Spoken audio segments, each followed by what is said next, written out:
നമസ്കാരം. ഇന്നത്തെ നമ്മുടെ വിഷയം കനകോലുവിൻ്റെ നുണകൾ മലയാളികളെ തറപറ്റിക്കുമോ എന്നുള്ളതാണ്. ആരാണ് സുനിൽ കനകോലു? സുനിൽ കനകോലു എന്ന് പറഞ്ഞാൽ വലതുപക്ഷ പാർട്ടികൾക്ക് വേണ്ടി ഇന്ത്യയിൽ നുണകൾ നിർമ്മിച്ചുകൊണ്ട്, പ്രൊപ്പഗൻഡകൾ നിർമ്മിച്ചുകൊണ്ട് ജനാധികാരത്തെ അട്ടിമറിക്കാൻ സഹായിക്കുന്ന ഒരു പ്രൊഫഷണലായിട്ടുള്ള തെരഞ്ഞെടുപ്പ് വിദഗ്ധനാണ്. കർണാടകയിലെ ബെല്ലാരി സ്വദേശിയായ തെലുങ്ക് കുടുംബത്തിൽ ജനിച്ച ഒരാളാണ് സുനിൽ കനകോലു. അദ്ദേഹം TDPക്ക് വേണ്ടി പണി ചെയ്തിട്ടുണ്ട്, BJPക്ക് വേണ്ടി ചെയ്തിട്ടുണ്ട്, കർണാടകയിലെ കോൺഗ്രസിന് വേണ്ടി ചെയ്തിട്ടുണ്ട്.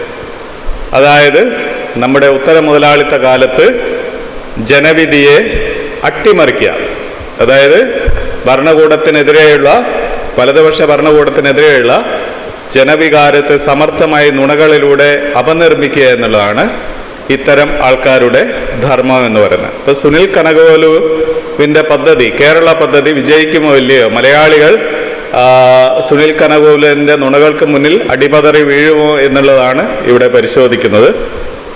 അപ്പോൾ അതിന് ഇവരുടെ സുനിൽ കനകോലുവിൻ്റെ ടീം ഉയർത്തി വരുന്ന ഒരാശയം ജനാധിപത്യത്തിൽ തുടർഭരണം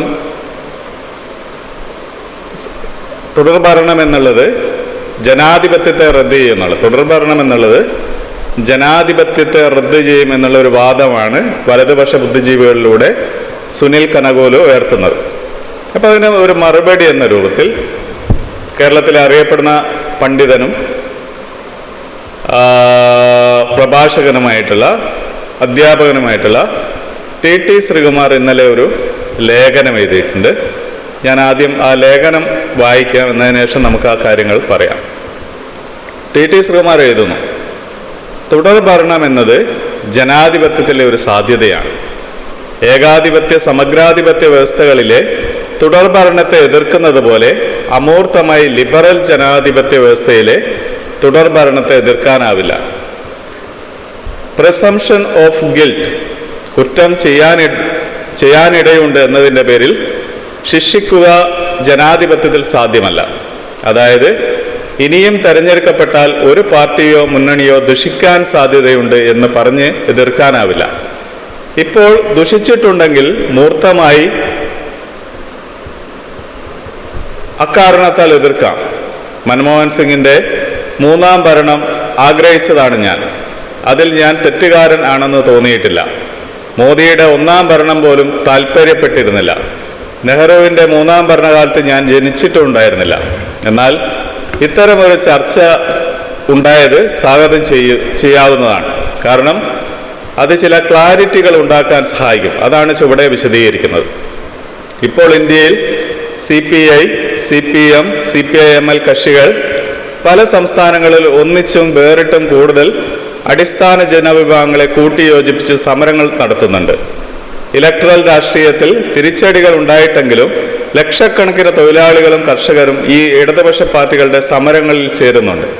ഈ മാസം 12-ന് നടന്ന പണിമുടക്ക് വലിയൊരു വഴിത്തിരിവായിരുന്നു. കർഷകരും തൊഴിലാളികളും അസംഘടിത മേഖലയിലെ തൊഴിലാളികളും ഗിഗ് തൊഴിലാളികളും അടക്കം തൊഴിലാളി വർഗം ഒന്നാകെ സമരരംഗത്ത് വന്ന ഈ കാലഘട്ടത്തിലും ഇടതുപക്ഷം തെരഞ്ഞെടുപ്പിൽ തോൽക്കുമോ ജയിക്കുമോ എന്ന് പറയാൻ കഴിയില്ല. കാരണം തോൽക്കണം അല്ലെങ്കിൽ അവർ ദുഷിക്കുമെന്നത് ഒരു മാർക്സിസ്റ്റ് കാഴ്ചപ്പാടായി ബോധ്യപ്പെടുന്നില്ല. അത് വർഗരാഷ്ട്രീയത്തെ സഹായിക്കുമെന്നത് ഒരു സൈദ്ധാന്തിക നിലപാടല്ല, എംപീരിയലിസ്റ്റ് നിലപാടാണ്. ഇടതുപക്ഷ സിവിൽ സമൂഹം രാഷ്ട്രീയം പ്രതിപക്ഷത്താവുന്നത് ആഗോള നിയോ ലിബറൽ പ്രത്യയശാസ്ത്രത്തെ എതിർക്കുന്നതിലൂടെയാണ്. ഭരണവും ആ അർത്ഥത്തിൽ ഒരു പ്രതിപക്ഷ പ്രവർത്തനമാണ്. അതിന് സഹായകമല്ലാത്ത നിലപാടുകൾ കൈക്കൊണ്ടാൽ അത് ചൂണ്ടിക്കാണിക്കാവുന്നതാണ്. അപ്പോഴും മറ്റു മുന്നണികളുടെ നിലപാടുമായി ഒരു താരതമ്യം ആവശ്യമാണ്. ഇപ്പോഴത്തെ ഭരണത്തോടാണ് എതിർപ്പെങ്കിൽ ഭരണം മാറുന്നതിന് വേണ്ടി പ്രവർത്തിക്കാൻ ആർക്കും അവകാശമുണ്ട്. പക്ഷേ അതൊരു സൈദ്ധാന്തിക പ്രശ്നമല്ല. വലതുപക്ഷ ഉടനടി പ്രയോജനപ്പെടുത്തുന്നു എന്നത് പേടിപ്പിക്കുന്നതുമല്ല. കാരണം വലതുപക്ഷത്തിന് ഇതിൽ സൈദ്ധാന്തിക നിലപാടുകളില്ല. ജനാധിപത്യത്തെക്കുറിച്ചുള്ള ആത്മനിഷ്ഠമായ കാഴ്ചപ്പാടല്ല, കീഴാള വർഗപരമായ കാഴ്ചപ്പാടാണ് ഉണ്ടാവേണ്ടത്. അത് CPM പ്രണയനമല്ല, ഈ നിയോ ലിബറൽ ഹിന്ദുത്വ കാലത്ത് പൊതുവിൽ എടുക്കേണ്ട രാഷ്ട്രീയ നിലപാടാണ്. മാർക്സിസത്തിലെ ജനാധിപത്യ സങ്കല്പത്തെക്കുറിച്ചുള്ള ചർച്ചകൾ അനിവാര്യമാണ്. ലെനിൻ്റെയും റോസയുടെയും ഒക്കെ കാലം മുതൽ നടക്കുന്നതുമാണ്. പക്ഷേ അതിനെ ലിബറൽ ജനാധിപത്യ വ്യവസ്ഥയിലെ കമ്മ്യൂണിസ്റ്റ് പാർട്ടികളുടെ പങ്കാളിത്തവുമായി കൂട്ടിക്കെട്ടേണ്ട കാര്യമല്ല. അതിൽ നിന്നുള്ള അനുഭവങ്ങൾ സംശീകരിക്കേണ്ടതുണ്ട്.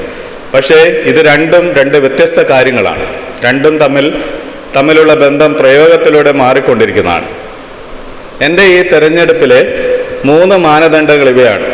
ഒന്ന്, നിയോ ലിബറൽ കാലത്ത് അധികാരത്തിലെത്തുന്ന സർക്കാരിന് തികഞ്ഞ വെൽഫെയർ അജണ്ട ഉണ്ടായിരിക്കണം. 2, കരുതലോടെയുള്ള എന്നാൽ കർശനമായ ഇൻഫ്രാസ്ട്രക്ചർ വികസനത്തിലുള്ള ഇച്ഛാശക്തി ഉണ്ടായിരിക്കണം. 3, എന്തു തന്നെയായാലും BJPക്ക് ഒരു സീറ്റ് പോലും കിട്ടരുത്.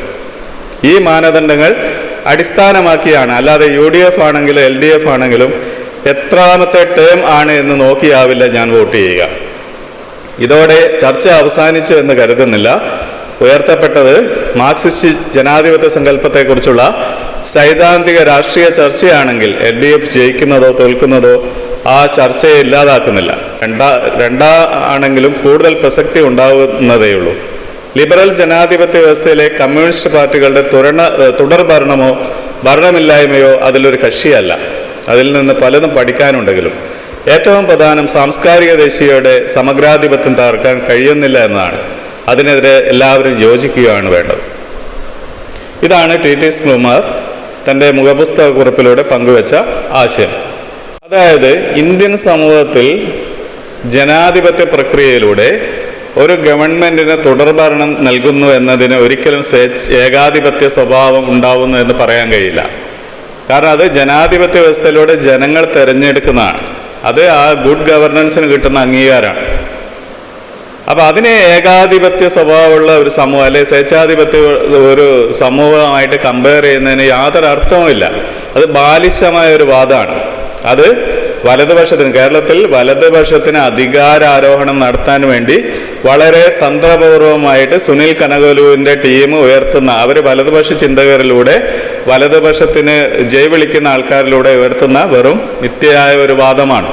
അപ്പോൾ ഇത്തരം നുണകൾക്കും, സുനിൽ കനകലു നിർമ്മിക്കുന്ന ഇത്തരം നുണകൾക്കും അതേപോലെ ഇത്തരം വാദങ്ങൾക്ക് മുന്നിൽ നമ്മൾ വീഴുക എന്നർത്ഥം മലയാളി അവൻ്റെ തലച്ചോറ് കർണാടകയിലെ ഈ തെരഞ്ഞെടുപ്പ് നുണയന് മുന്നിൽ അടിയറവ് പ്രഖ്യാപിക്കുന്നു എന്നാണ്.